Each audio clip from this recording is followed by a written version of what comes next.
Good afternoon and happy Tuesday. The Tuesday after Election Day, 1 week after the election, 1 week after American voters restored my faith in humanity and let us know that there is common sense still in this country and that we are not going to let a bunch of socialist, far left, progressive idiots take over our entire worlds and destroy our lives as we know it. So super excited to move forward into the new year and another Trump presidency. Super excited to hopefully be part of moving forward our victims' rights reform agenda.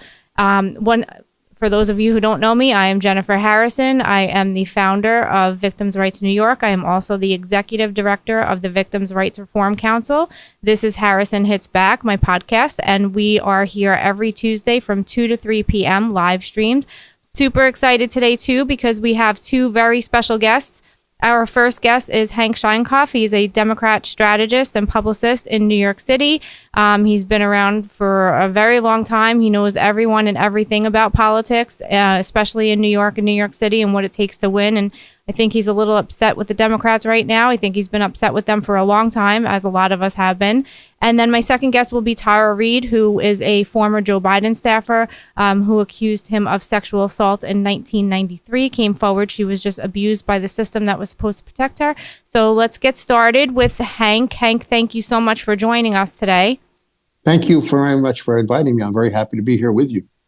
So let's start with how you're feeling. As I mentioned, you're on the Dem side. I'm on the Republican side. You're on the Democrat side. How are you feeling, and what is the mood among Democrats, and especially voters in New York City? I'm not sure how many Democrats are ever going to talk to me again, truthfully. I mean, I've always been a centrist Democrat. I came out of a labor union. I'm a former police officer, as you know. And I believe strongly in the capacity to organize and collective bargaining and for people to get what they're supposed to get. By the same token, Democrats did this to themselves.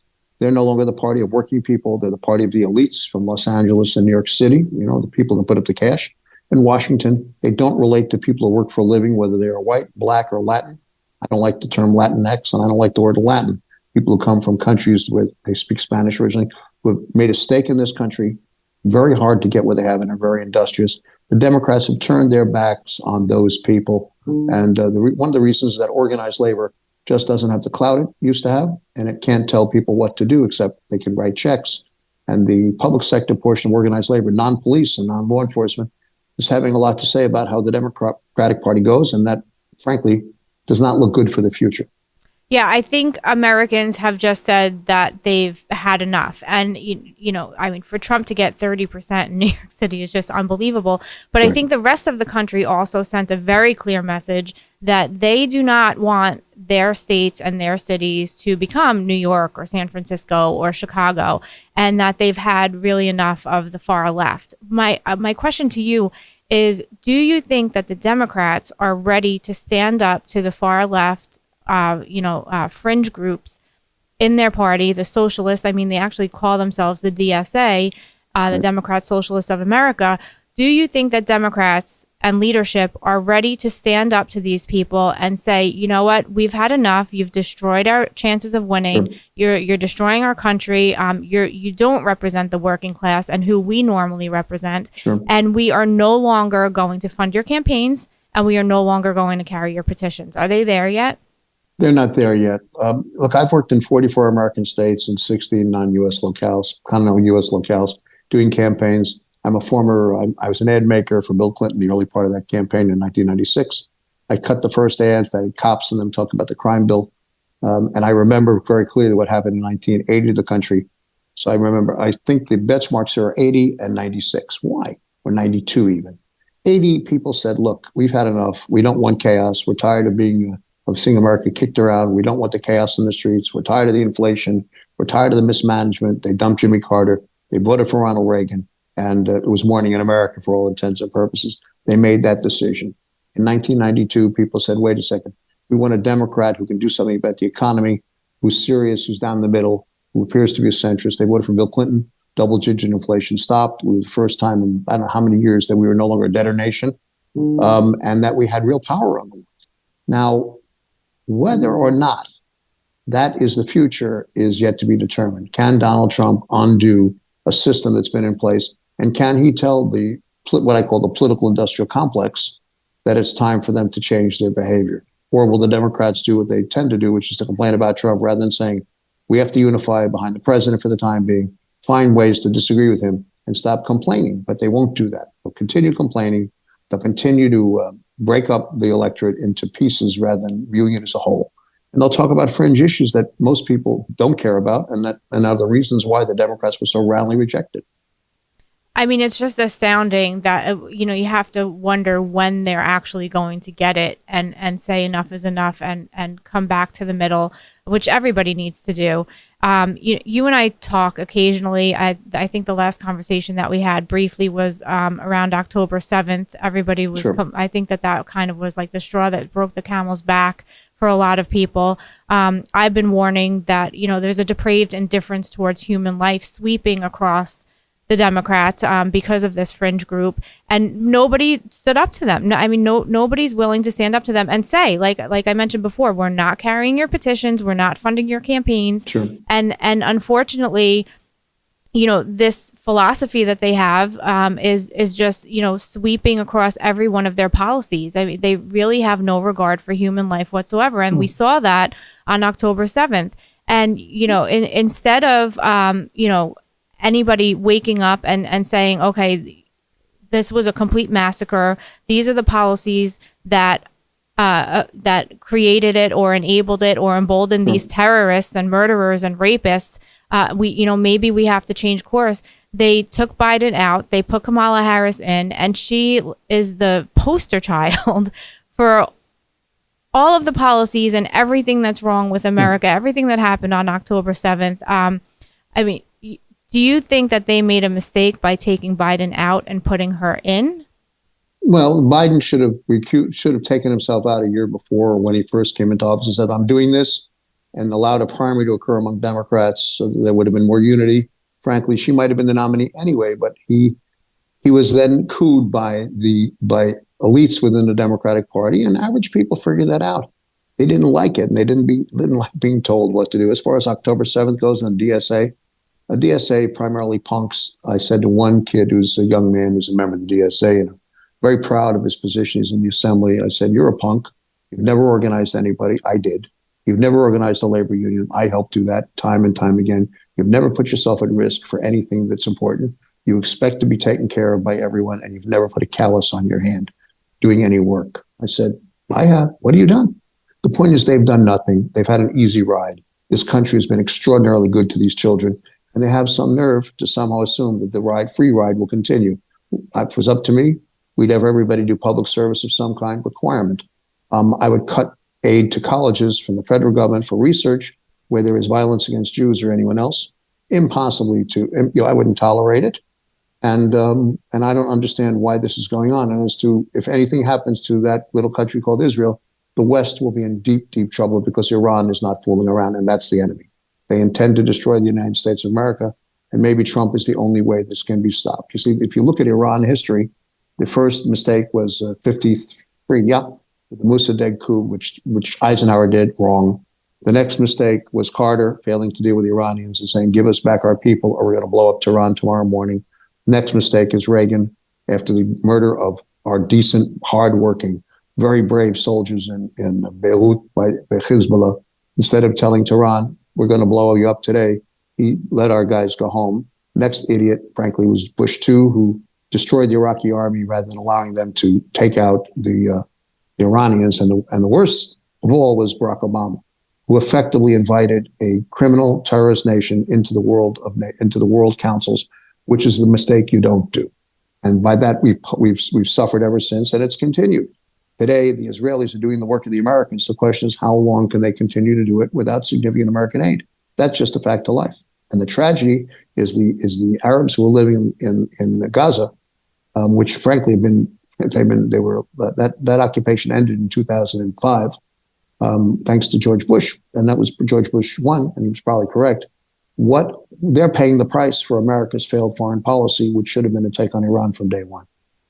I agree. I'm so glad you brought up Barack Obama because I knew, not when he was elected the first time, but when he was reelected, that was going to be the end of our country as we knew it, the end of society things were definitely going to change and take a major shift in the way that people viewed things in foreign policy. And, nobody really paid attention. I'm glad that you were, even, as a member of his party.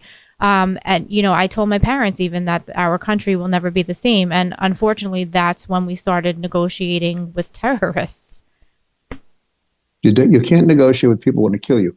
I mean, just what they did by supporting Hezbollah in 1983 and murdering, close to 300 service people, men and women, it's just beyond imagination. You don't do business with people like that. You punish them, or you tell them, do it again, you're going to pay the price, or you tell them, here's the price you're going to pay. Because what happens is when you're dealing with people who are not of the West, you have to stop thinking like Westerners. They view the world differently. And they saw Barack Obama's behavior as weakening them, as weakening the United States of America. So did the rest of the world. So we now have a condition where Trump is going to be required to build a deficit. Why? He's got to rebuild the military. He's got to force people to go into public service. That may include the military. And he's going to have to make the world understand that Pax Americana is the only way that the world will not blow up. And frankly, that's worked very well since 1945. The danger we face is that era where the Americans made sure that people did not blow each other up, may be coming to a conclusion as a function of failed policies of the last, let's say, 4 years, certainly, and the failure to take on the Iranians the way they should have been taken on from day one, because it's a signal to the rest of the world. Yeah, I think he'll be able to do it. I think he'll be able to turn this around. I don't agree with President Trump on everything, but I really do think that he is the man of the moment and the person that this country needs, that the world needs actually to turn this around and get us back on track and prevent World War III and just, complete destruction. Now, all of this insanity, Hank, this election is over, but all of this insanity has brought up a lot because the next election, basically in New York, the next big election and the focus will be on the race for mayor. Mm-hmm. And now all of these lunatics who are now running the asylum in New York City, I don't think that they realize what a laughing stock they are, and that the entire country basically voted for President Trump so that to take them out and so that they can't, destroy the rest of our country the way that they destroyed New York. But now this is bringing up a name that people are trying to make out as some kind of hero, and who was trying to resurrect his political career, who actually implemented all of the policies that we're talking about that destroyed New York State and destroyed New York City. Bail reform, he closed psychiatric facilities, creating the homeless crisis and the mentally ill crisis. I mean, the list goes on and on and on of all of the death and destruction caused by Andrew Cuomo. Why do you think that people are looking to him now as a savior, and can he resurrect his career as like this hero moderate now that's going to come in and save the day? And why is New York so done that Andrew Cuomo really is the best choice? Well, look, let's start backwards, and I think it's a very, very important questions you raise, and they deserve answers. Nassau and Suffolk counties have continued to move more red over the last several years because people are rightfully concerned about migrants, crime, and chaos of New York City seeping into Nassau County and Eastern Queens. That's one of the reasons why Republicans tend to win. I mean, the Republicans even picked up an assembly seat in Nassau County, unheard of before. Laura Gillen would not have won had D. Esposito, retired New York City police officer, not made some errors in his own personal life and in his staffing. But if you look across the board, Tom Suozzi only won that seat by 9,000 votes. I mean, come on. In this past election, Republicans continued to hold on to congressional seats and local offices across Nassau and Suffolk County, with the exception of D. Esposito.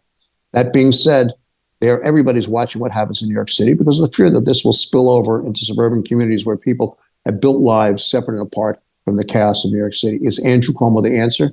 The problem is the others are not the answer today at all. And he represents a different and certainly a comparison, because he can point to some things he did. He was in office for a long time, and he can point to things that he did that really did make sense. He rebuilt 2 airports.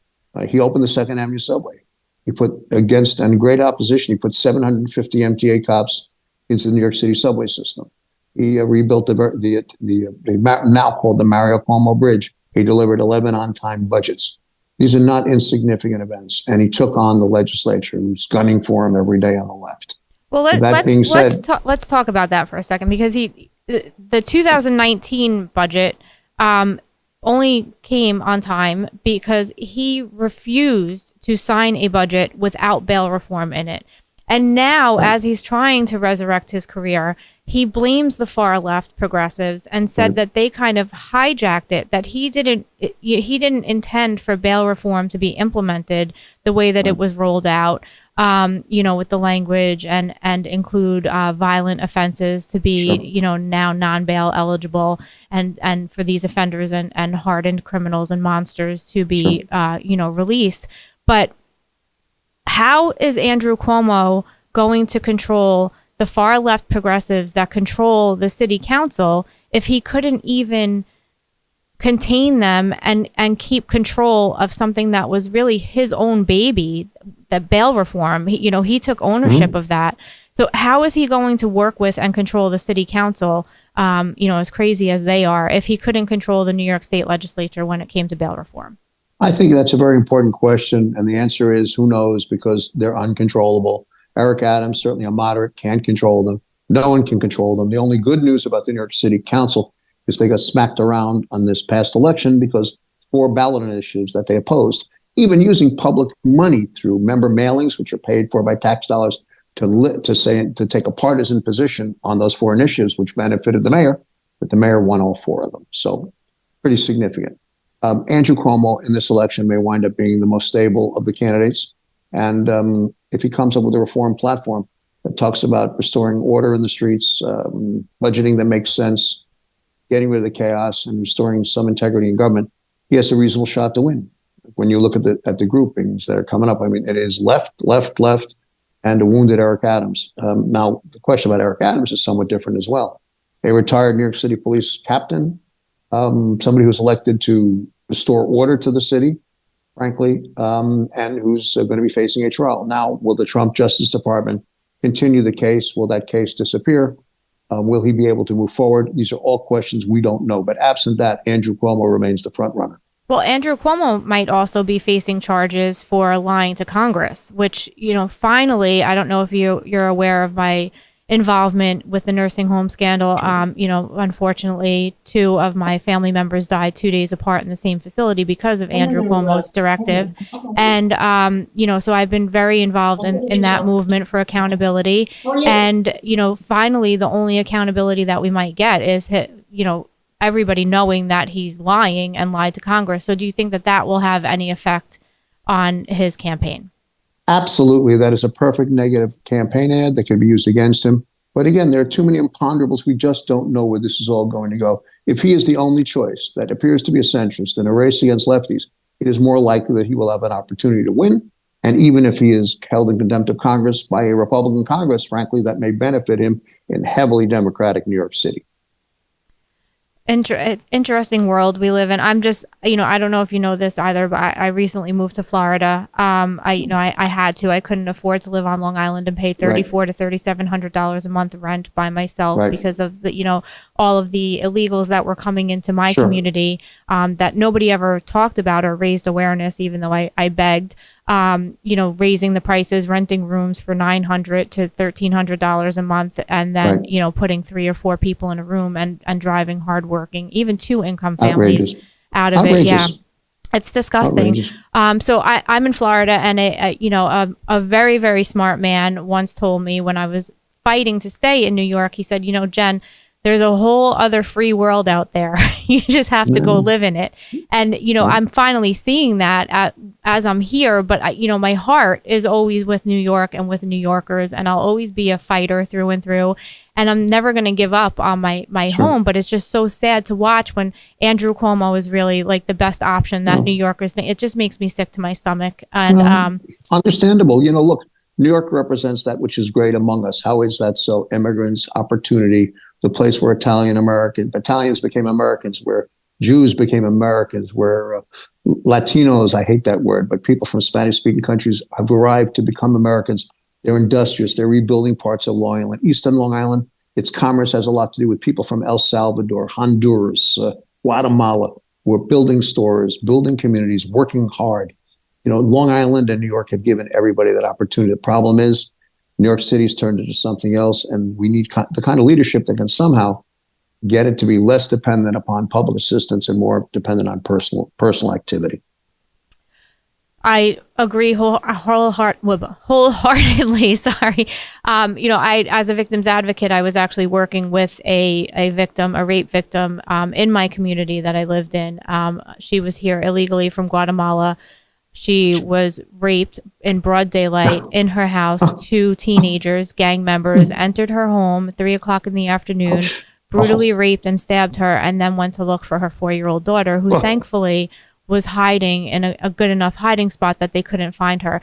This woman only survived the wounds that she had. She should have been dead, but she survived because of her will as a mother to find her daughter and make sure that her daughter was okay.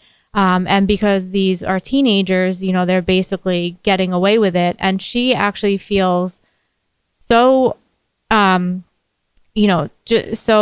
she's so traumatized and does not feel safe in the country that she came to escape this kind of violence and to live a better life with her daughter. And she went home to Guatemala because she feels safer there than here. And this is the third world country that we've created. And it's absolutely disgusting and unfathomable. Jen, we have to hope that this will return to its great bearings.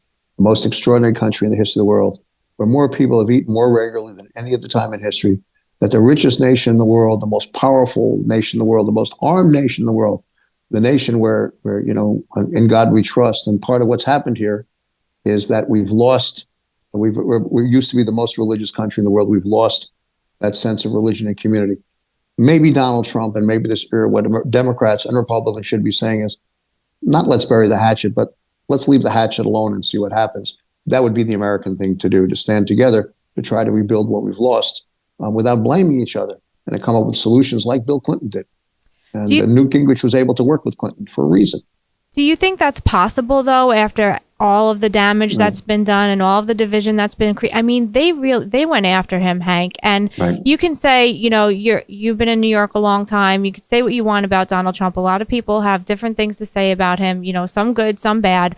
And I'm sure in the business that he was in, not everything was always on the up and up. But for Tish James to go after him the way that he did and the way that she did, and for Alvin Bragg to manufacture charges or upgrade a misdemeanor to a felony when he's notorious for downgrading felonies to misdemeanors, even when it's rape victims and domestic violence victims, and victims of violent crime. For them to go after him the way that they did, I mean, how do we just, go back now and say, and break bread? We've got to break bread. You know why? Because if we don't, this country is going to break up. It's just that simple. We have to somehow find a way to get together in one place. Now, I have lots of Republican friends. I got a lot of people. You're here on this show, and I respect you as a good deal. I have friends in the Conservative Party and the Republican Party for a reason. We are Americans. We may disagree about particular things, but part of what our politics should be doing is bringing people together, not bringing them apart. We've got to say he's the president of the United States. I'm loyal to this country. I got to see what he does. I'm not prepared to attack Donald Trump. I know him. I met him many, many years ago. And, whether Democrats like the moment or not, it's time to be Americans and pledge allegiance to the flag again and see what happens. Give the man the opportunity. If you don't like it, you can vote against the Congress in 2 years. In the meantime, we don't have to support him. If you're a Democrat, you got to say, look, I'm an American. I support this country. And we've got to somehow move forward because the world demands that we do that because we are the only reason why there's any peace whatsoever. Well, I hope and I pray that we can do that because you're right. We need to move forward, and if not now, then when? Absolutely. So, Hank, what are you up to nowadays? Well, I have a great book of PR clients. They include New York City Detectives Endowment Association, the Local 237 Teamsters in New York City, which represents all the school safety agents and others. I represent some developers. I represent all kinds of people. I'm working on clients in campaigns in Africa and in other states. It's great. I mean, I really can't complain. I'm very fortunate. I just keep going. I'm like people keep hiring me, and I'm very grateful to them that they do. Good. And I am so grateful that you took time out to talk to everybody today here with me. Where can people find you? Hank@Sheinkopf.com. They'll find me all the time. They can send me an email when my email goes up again. They can text me at 646-294-6571. They can find me on X, Sheinkopf, and at Sheinkopf. And I'm always happy to talk with people. Awesome. Thank you again so much for being here today. I'm so glad. I hope that people see, you and myself talking and understand that you are a Democrat. I am a Republican. You've worked on many campaigns, as you mentioned.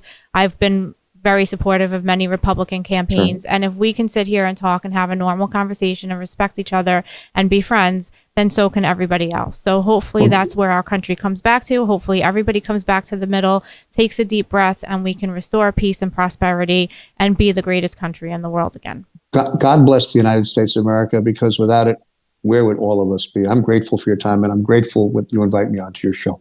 Thank you so much, Hank. Enjoy the rest of your day, and we'll talk soon.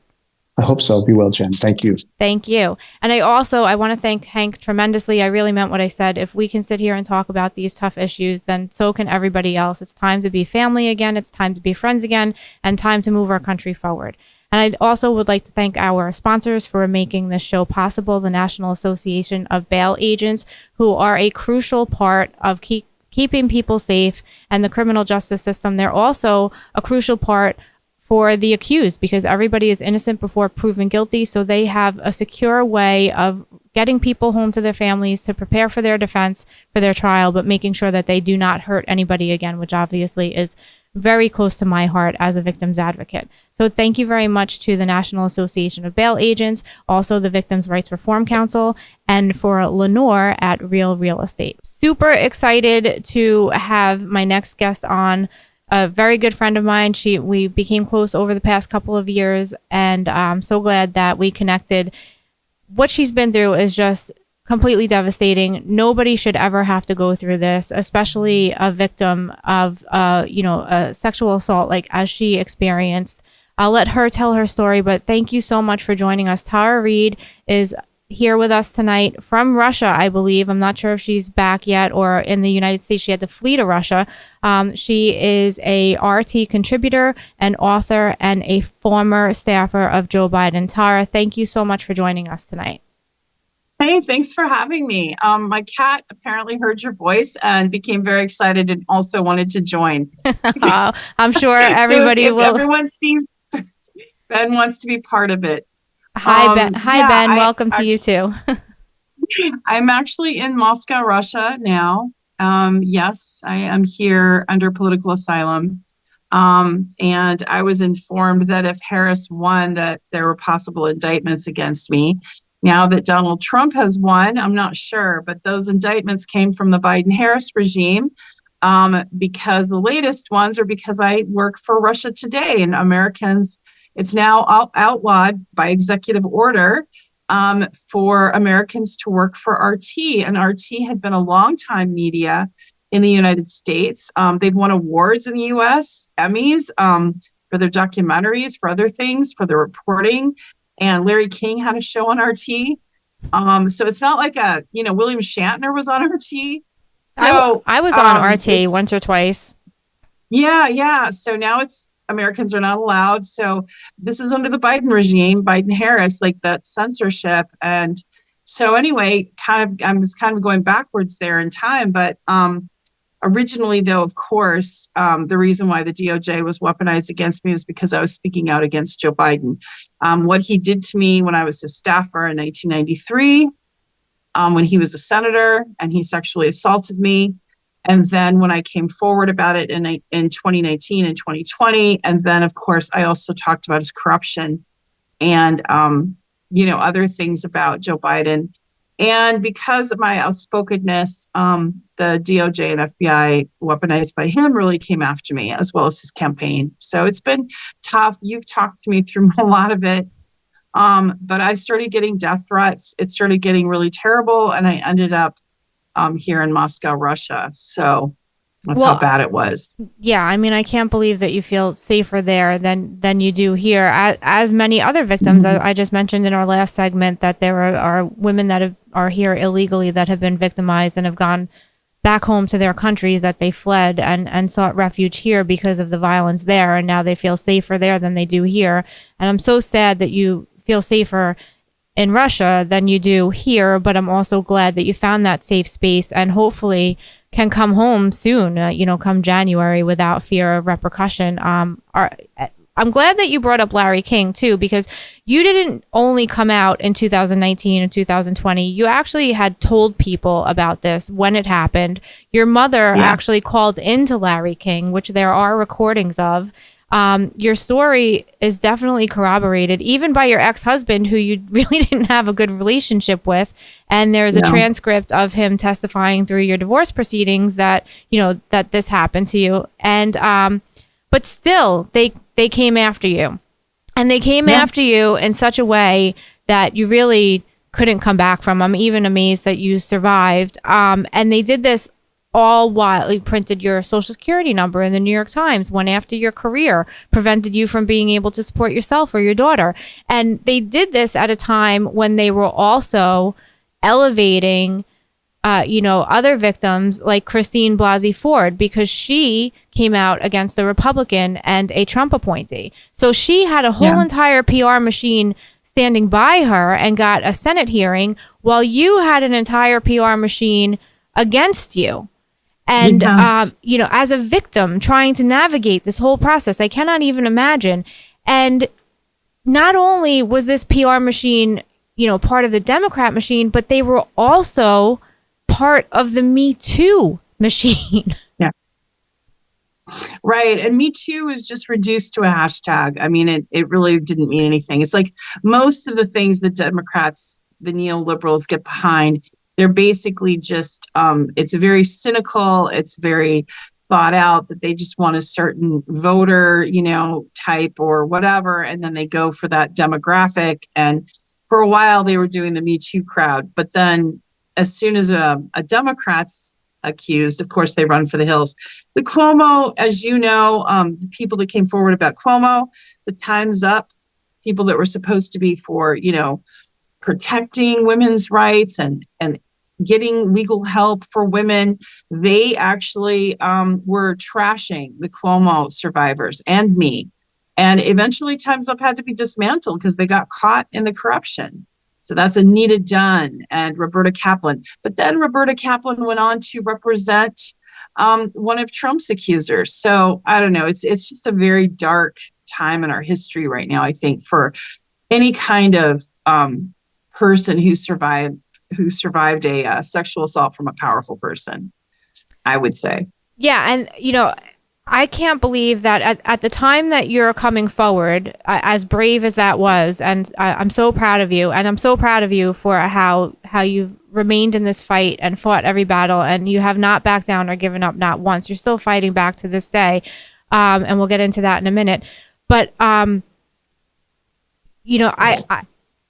let's touch on that. So your lawyer, your attorney, actually filed a lawsuit against the DOJ. Yeah. Is that correct? Against the DOJ, FBI, NSA, for illegal surveillance and harassment. So it's a tort claim. Okay, and what is the status of that? They won't answer it. I know that they're now kind of almost prosecution shopping for me. Like they're trying to find ways they can go after me. But yeah, it's really sad. And my attorney is filed that lawsuit and that tort claim, and we'll see what happens. We're still waiting. What we really want, the result we want, is for them to open the files. And I'm hoping now with Donald Trump in the presidency that, my case, not just my case, but other people's cases, like January 6th people, I would assume the people in prison are the priority, people that were unjustly imprisoned, be let out, and that the DOJ be dismantled for these, egregious ways that they've come after American citizens, not just me, but others. There was even a sting for people that were Catholic. I mean, it was just, and they were called extreme Catholics, and there was an FBI operation. I mean, the fact that Biden had the DOJ and FBI so weaponized against its own citizens for anyone who thought differently. But then, he revealed himself, didn't he, when he called the Trump supporters garbage? I mean, And you and I talked about what he's like in person. He's a nasty person. He always was. Trump, can be verbose and talk about people in a certain way or even with a sense of humor. But Biden tries to hide behind being this nice guy and being this affable, wonderful, nice, neoliberal dude, when actually he's got a very bad temper and he's pretty mean, and calling half the country garbage didn't work out so well. No. And of course that affected Kamala Harris. Right. And then, they also ran on transparency and claimed to be, unifying the unifying party and the unifying administration and the most transparent administration, just like Kathy Hochul did in New York. But it's funny because you have to actually sue the DOJ, because when you were coming out, and Biden was running for president, which this is what astounded me the most about what was happening with your case, aside from the fact of being a victim advocate and, just absolutely feeling and being horrified for what happened to you.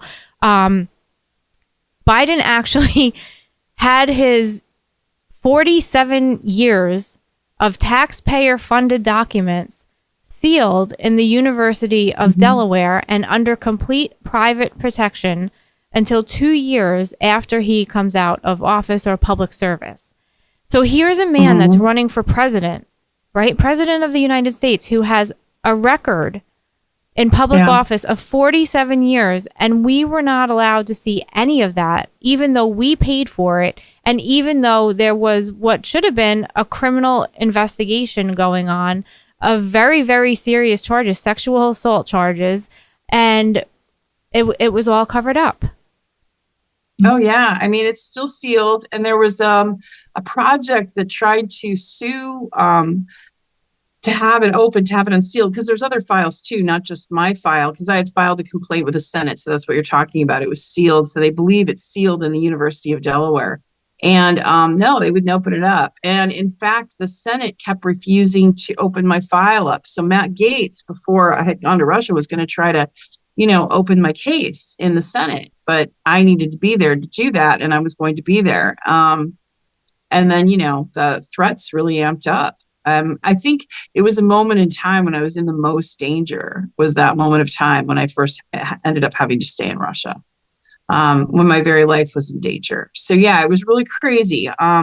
They spent millions of dollars, Jen, trying to silence my story, and of course the Hunter Biden laptop. And everyone was rallying around Biden and protecting him. And I'm wondering if a lesson was learned here, because they lost so badly this election, so badly.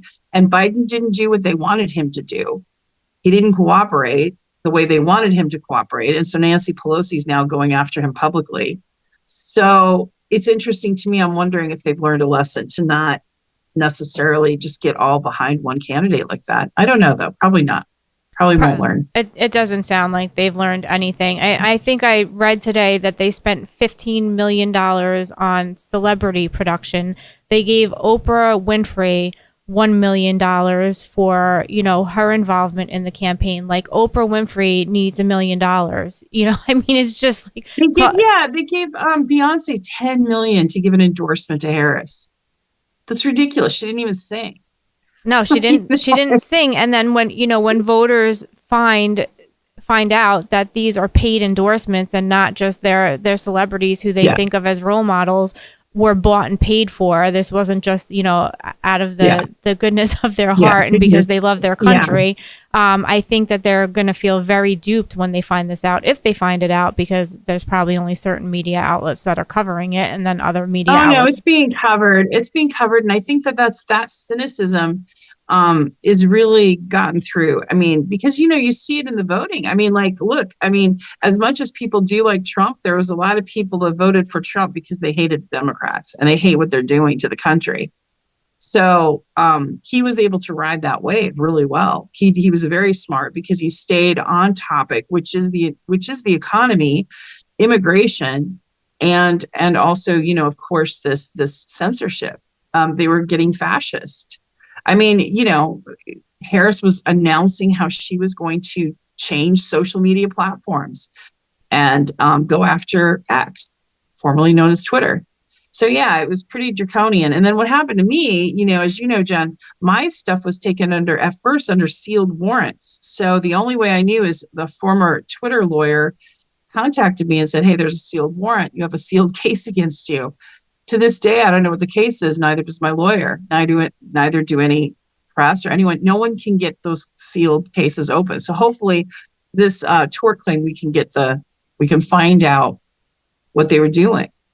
I mean, but you really are truly amazing. Not only are you fighting for justice and accountability for what happened to you, but you're really fighting for the rest of us too, and to just make sure that there's accountability and that everybody finds out what happened here so that it never happens again. And I really can't tell you enough how proud I am of you. I hope you're proud of yourself and that you understand what a true champion and hero you are. Well, thank you. I think it's important because if it can happen to me, I'm just a regular person, and it happened to anybody. And there's a lot of people suffering right now. And there are people that attended January 6th that are in jail, they're in prison, and have been, and their stories are not being heard. So I'm hoping, that will change. And it's really remarkable that more people aren't talking about the fact that we have political prisoners right now in the United States of America. It's shocking. It's so scary, and hopefully that changes with the Trump presidency. I'm sure that it will. I hope that he doesn't pardon anybody because there were violent people there that day, whether they were agitators or they were drunk or, in the heat of the moment, who knows? But, there are, like you said, there are innocent people that are being held as There's a grandmother in there. Yeah. It's insane. Yeah. Meanwhile, they don't incarcerate, rapists and murderers anywhere, but the January 6th people who were waving flags and, got duped into going on a tour of the Capitol that day or sitting in jail. It's just unbelievable. I also want to let our listeners know that you and I are on very different sides of the political spectrum. And the fact that you are sitting here saying the same thing that I am, and that you feel the same way that I do about wars, about January 6th, about how far they've gone, calling them fascists, actually, when a lot of people on your side of the political spectrum, are anti-fascist and are so far against all of that, I just think speaks volumes as to how far these people have gone. And, maybe, ironically, Joe Biden was the greatest unifier in the country because he kind of brought everybody back together to come to the middle and take a deep breath and come out and fight and vote against it. Yeah, I would call myself, I'm an independent. So, and I'm actually kind of libertarian almost. I just don't like federal government involved heavily with, I think states' rights are very important. I was a Democrat for most of my life. And so then, that changed. And I'll never vote Democrat again, ever. They are a predator class party. They're warmongers. I mean, just the fact that Dick Cheney, who was the architect of the Iraq war, that, 1 million people, civilians died. I mean, Liz Cheney, those endorsements of Harris said everything. They've literally become overtaken with the military-industrial complex. And I think a lot of people kind of got radicalized. Actually, I think it started with New York, where you live, with seeing Not anymore. The lawfare there. Not anymore. I'm in Florida now, in the land of the free, loving life. Yes, I escaped. Thank you. I haven't. Congratulations. Well, you're in the Sunshine State. That's nice. Well, then what I was going to say about New York is, they just, the lawfare that went on there against Donald Trump was just remarkable, and others, what they did to Rudy Giuliani and destroying his life. And I saw all that, and I don't care what your politics are. Nobody should be targeted. And it's an abuse of power. So to me, and, I said goodbye to the Democratic Party. Maybe they kicked me out. I'm not sure. But I kicked them to the curb. And so did a lot of friends that I know, because they're not serving their constituents. So, and congratulations on going to Florida. I hope you like it down there. Thank you. I do. Now that I'm here, I don't know why I fought it so hard for so long. I should have done this a very long time ago. I'm very happy. But like I said to Hank in the last segment, New York is in my blood. That's my home. And the fact that I was forced to leave there because I couldn't provide for my son or, provide the life that he deserved because we didn't feel safe, much like what you're going through, but for very different reasons, is really, really sad, and is why we all have to keep fighting to make sure that the rest of the country does not turn into New York, and that Tish James is held accountable for what she's done too.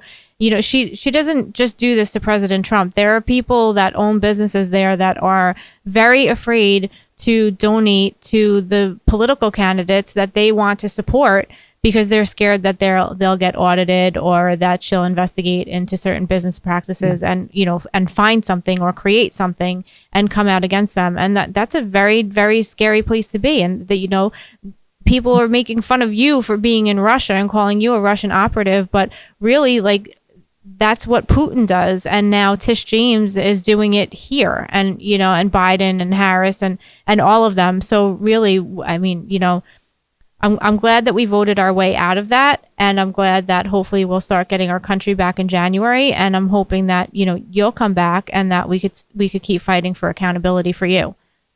Well, I think you have a good team around Trump. You have, Vivek Ramaswamy. You have Tulsi Gabbard, whom I've met. I gave a speech, and she gave a speech at the it was an anti-war rally. And you have RFK Jr. You have Tucker Carlson in the background there. You have Elon Musk. He has quite a team around him. So if he can keep the neocons out and the neoliberals out of his administration, I'm all for Donald Trump. And, I wanted to mention something else, too, that disturbed me last presidency with Donald Trump, the way that people treated Melania Trump. The left always talks about not being biased towards women or they were so mean to Melania Trump and, calling her names, bringing up her modeling past in a derogatory way, which I won't even get into because it was just disrespectful.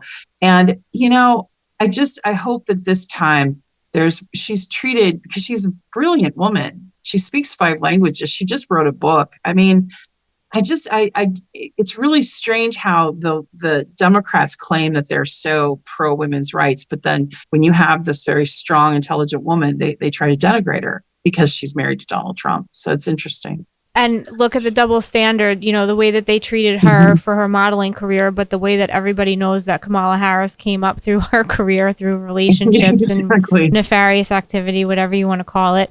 And then also, but then also her husband, who, slapped his ex-girlfriend, his current girlfriend at the time, so hard that her head spun, and that was corroborated too. Nobody paid attention to that. It's the double standard and the weaponization and the cherry picking of victims. That's, as an advocate and as somebody who's been victimized and gone through a lot in my life, that is really what bothers me the most. Because who are they to tell you that what happened to you doesn't matter? In the entire universe, it doesn't matter what happened to you, just because it was Joe Biden that did it. But meanwhile, we're going to change laws in New York so that E. Jean Carroll can get her day in court. I mean, how are we at the point where we're so depraved as a society where we're cherry picking and weaponizing victims of sexual assault? I know. Well, and then you look at the culture too with children. I mean, look what's happening with the P. Diddy and what's being revealed about that, and human trafficking, and of course the Epstein. So yeah, I think our culture has really lost its way, and I'm hoping that there can be a little more humility, a little more soul searching, and frankly, religion is part of our culture. We're a Christian nation, although we have all different kinds of religions as well.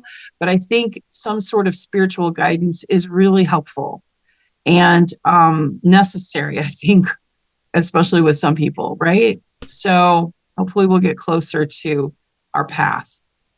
He actually mentioned that too, that, we need to get back to some kind of spirituality and some kind of religion, because we've completely lost our way. So, hopefully that changes and we're on our way back come January. Tara, what do you want people to know? Final words, what are you up to now, and where can people find out about you and what happened and what you're up to next? Well, you can find me at Reade Alexandra, and then I have a podcast called The Tara Reade Show, which will be, gearing up more and more. Just you'll see it online on YouTube, on Rumble, and so if you look at tarareadepodcast.com, you can see my links, and you and I follow each other on Twitter, so we'll see people on there too. Awesome. I'm so proud of you, and thank you so much for taking the time to, it's not easy to relive this and talk about it, but I'm so proud of you for doing it. People need to be aware of what's happening, what happened to you, and what these people are capable of. And hopefully come January, you can come home and feel safe, and we could fight for accountability and get the justice that you deserve. Well, thank you. And good luck in Florida. Enjoy your time there. And I'm really glad to see you thriving as well and having your own show. So take good care, Jen. And thanks for having me. Thank you. You too.